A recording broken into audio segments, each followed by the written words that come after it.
So now let's see how we can work around with Colorize and Earthquake effect inside of Adobe Premiere Elements. So over here, you can see that I have this particular footage right here, and right now it is quite normal.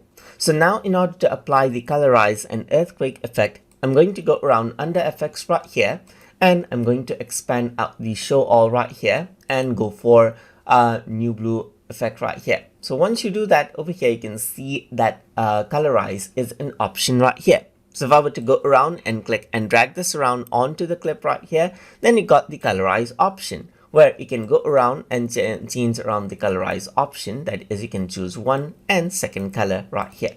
So let me just go around and select out, let's say for example, green color right here, press OK, and then you got green right here. So you can see that the dark areas have one color and the brighter areas have another. The brighter areas in my case has green and the darker has red.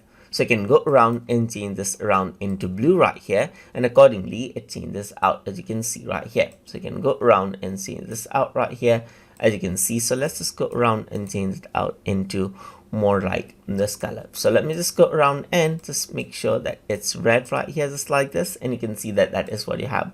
So instead of green, let's just go around and select out blue and press OK, and you can see that that is what you have. So you can go around, have more of a blue, and change around the strength of the red right here. Let me just go around onto brighter blue right here, just like this, and that is what you have.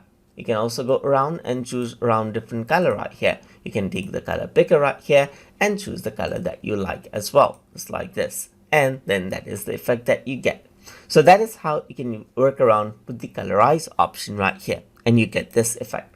Apart from that, you can go around and apply out the earthquake effect right here. So you can go around, click and drag out the earthquake. Then you have an earthquake effect, as you can see right here, where you can go around and change around the magnitude of the earthquake right here, and it adds in the shape to the video accordingly. So that is how you can work around with Colorize and Earthquake effect inside of Adobe Premiere Elements. So hope you guys learned something as always, and as always, please like, comment, share, and subscribe.